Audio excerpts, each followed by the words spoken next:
أعوذ بالله من الشيطان الرجيم بسم الله الرحمن الرحيم الحمد لله رب العالمين والصلاة والسلام على أشرف الأنبياء والمرسلين أبو القاسم محمد صلى الله عليه وآله وسلم وعلى أهل بيته الطيبين الطاهرين.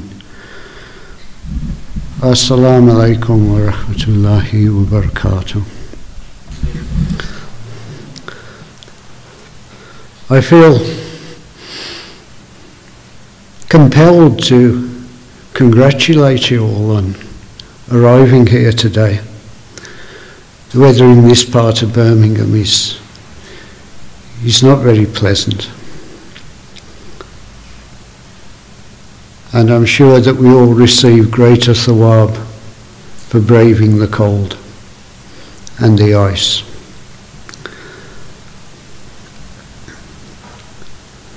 There's a tendency for us to talk about relativist morality. And we do this in connection with the concept of Islam as the religion of the middle path, the deen of the middle way, and of it being a central religion. So the Quran uses the terms Siratul Mustaqim and Wasitun in relation to Islam being central. But we have to clarify, first of all, what we mean by the middle. In the concept of Siratul Mustaqim, does it say it's narrow? I don't think so. What we have is that it's central. Now, a sign of an extreme viewpoint is to see this as a very narrow pathway. I'm talking about the pathway through the world, not the bridge of Sirat. And this occurs because people take a mean average of what the middle is. And yet, let us look at who we follow on this pathway. We have Prophet Muhammad sallallahu alaihi wasallam,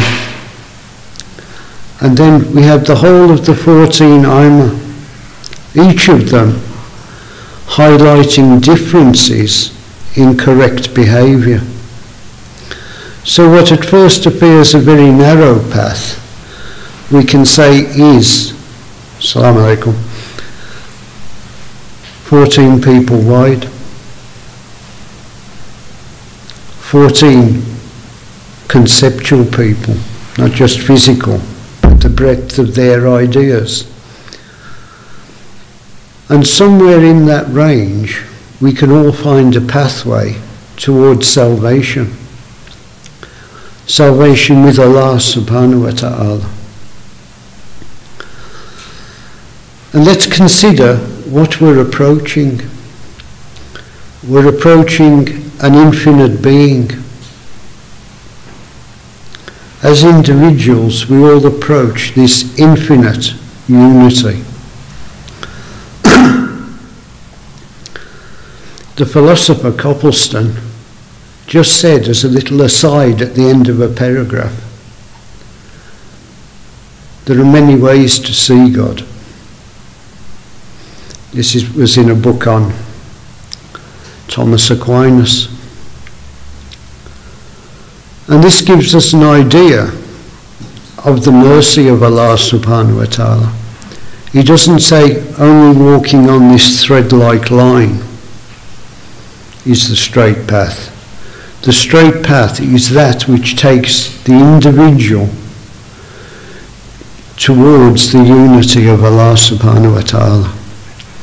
So it can be very broad. And what we've got is not a mean average, but a modality, a broad space. There is the middle.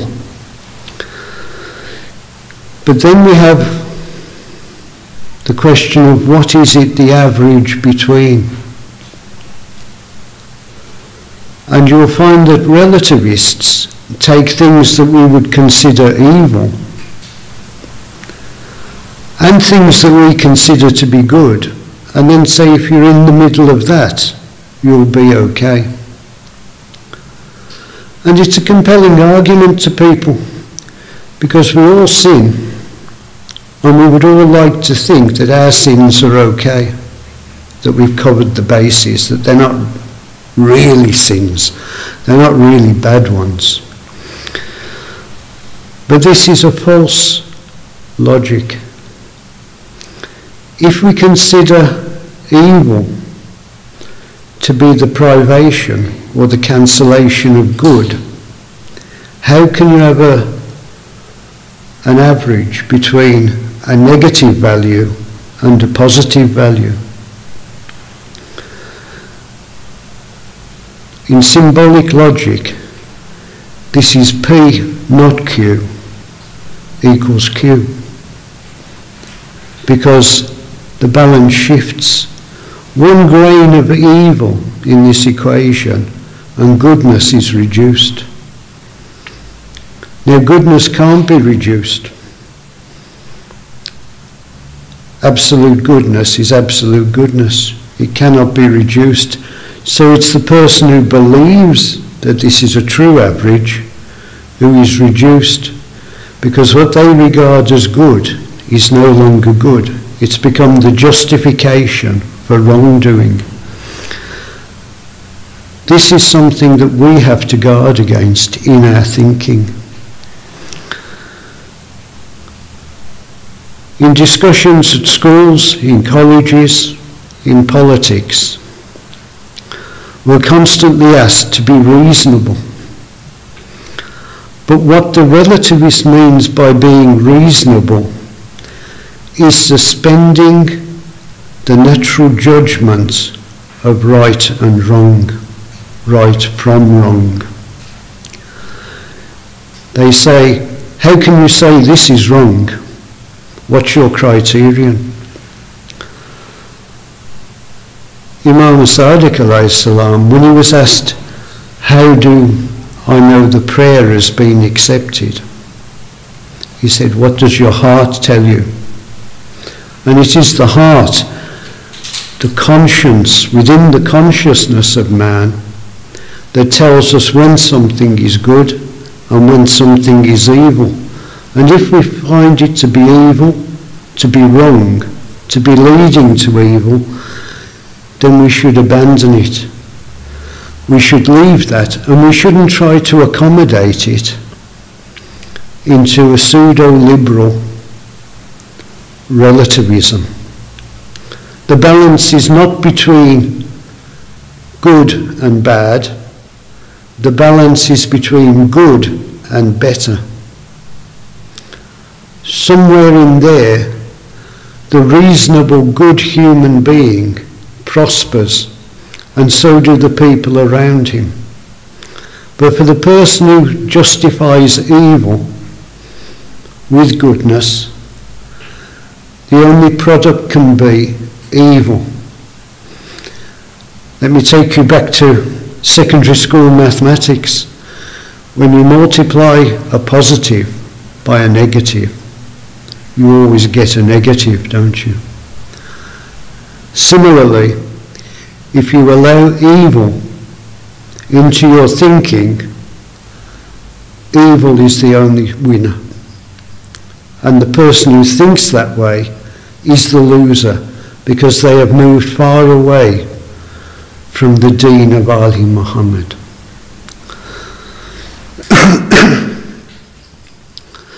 Bismillahir Rahmanir Rahim.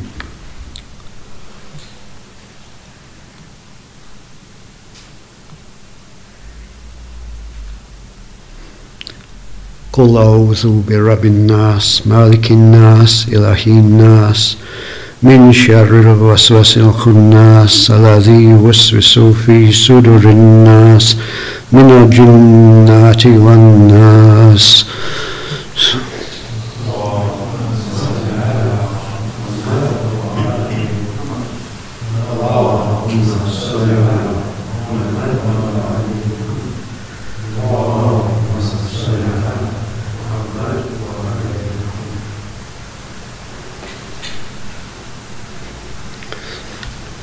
Having just advised you to avoid evil and listen to the heart, I read the Basmala and had to change my intention, because I'd intended to read Surah Al-Asr, as I normally do, my habit. But my brain, my heart was saying, read Surah Al-Nas, and doesn't it fit well? That spiritually we're told to guard ourselves from the evil of men and the evil of jinn. And all of these use false logic and sophistry to justify wrong. But that's just an aside. I thought I'd explain why I went quiet. I was changing the niyat and sort of going. It's one of those moments again. One of those nudges.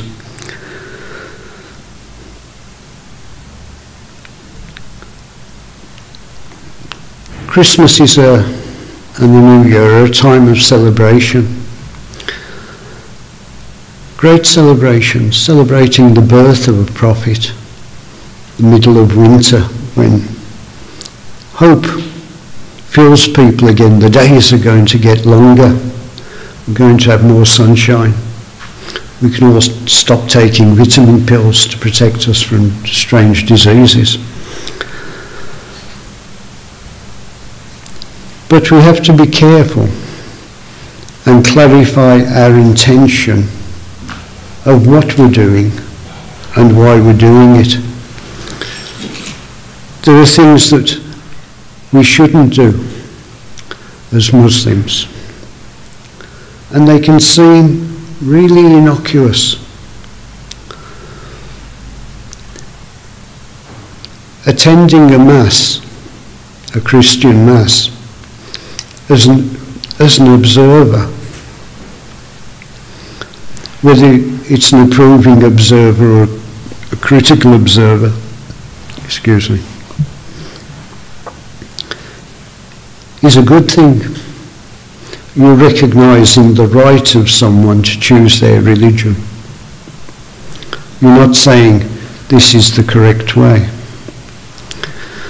But what if, as always happens when they're taking communion, non-members of particular denominations are invited up to take a blessing?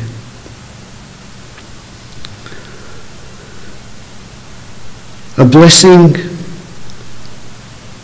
infers and admits to the authority of the person giving the blessing over the person asking for a blessing.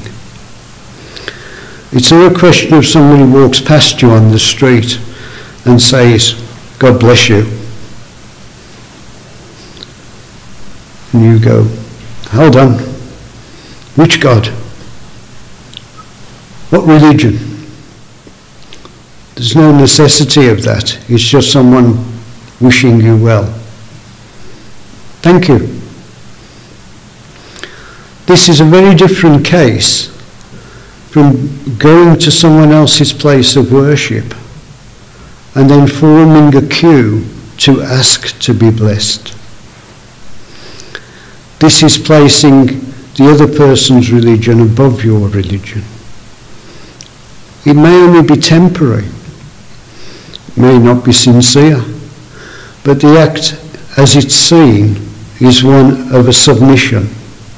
And as Muslims, we're not allowed to submit our faith except in the direst of situations, those situations where we would use taqiyya. We would pretend not to be a Muslim. Of course, it's easier for some of us than for others, but the guidance is clear. What I've always done at the New Year is not celebrated wildly. Not once I've matured anyway. But it's always been a time of deep reflection for me. The nights are long. You can do a lot of thinking on a long dark night about what you've done in a year, Assalamu alaikum, and what you would like to achieve in the following year. It's a time when we can reflect upon the faces that we don't see anymore.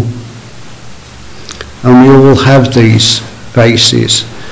It can be friends who've moved away, got new jobs, relatives who've passed away.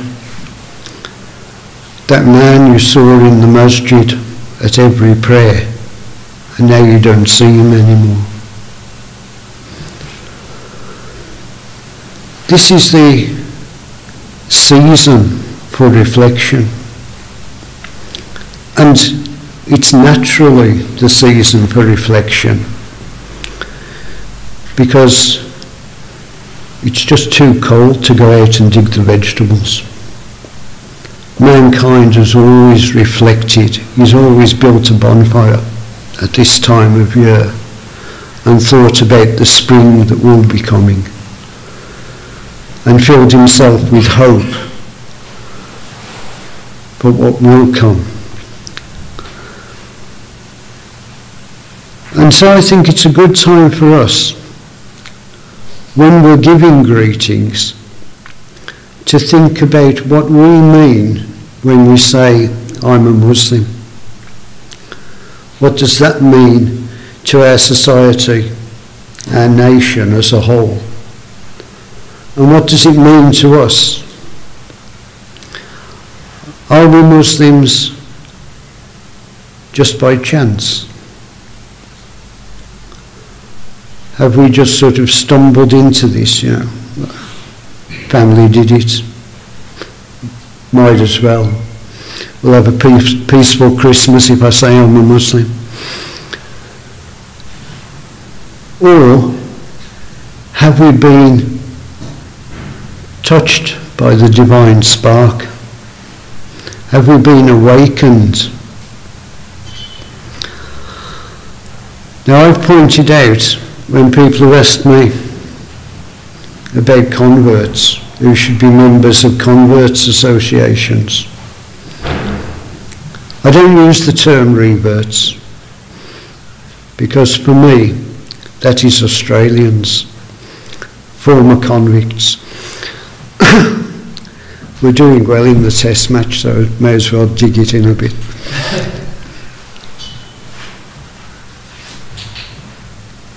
A famous religionist, Eric Sharp,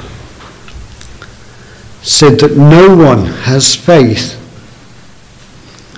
until they've been reawakened or reborn. There has to be that moment when, rather than just saying, I'm a Muslim, there's a double take. I'm a Muslim! And you've realised your duties. You've realised the benefits. You've realized the blessings of Allah subhanahu wa ta'ala, and they're alive within you.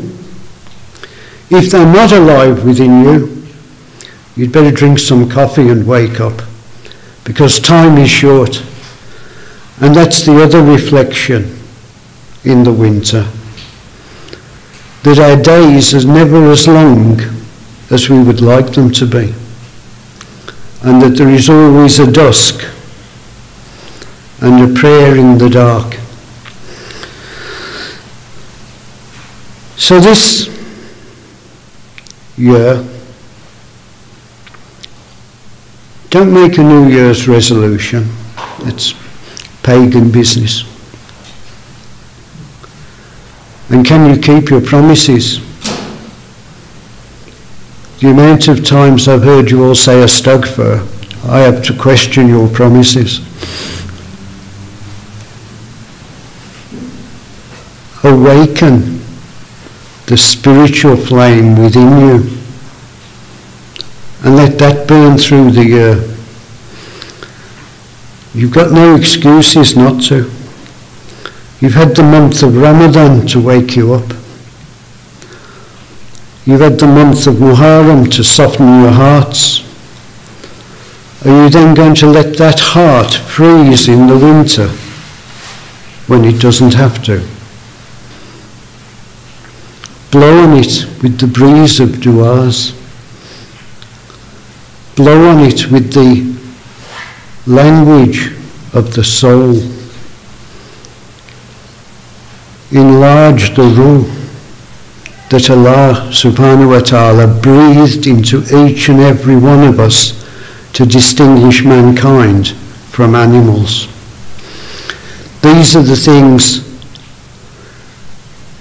that can bring you to that point where you go, well, yes, I am a Muslim, rather than just going, I suppose I'm a Muslim. You can see and hear the difference in the concept. You can see and hear that because your heart is telling you one thing is good, but something else is better. And so our sense of judgment should lead us to desiring the most spiritual, light-enriched experience of spirituality that each of us can achieve. Bismillahir-Rahmanir-Rahim. O Allah, bless Muhammad and his purified family and raise their status with you in the world. With Fatima bint Muhammad, wa Ali ibn Abu Talib, wa Al-Hassan ibn Ali, wa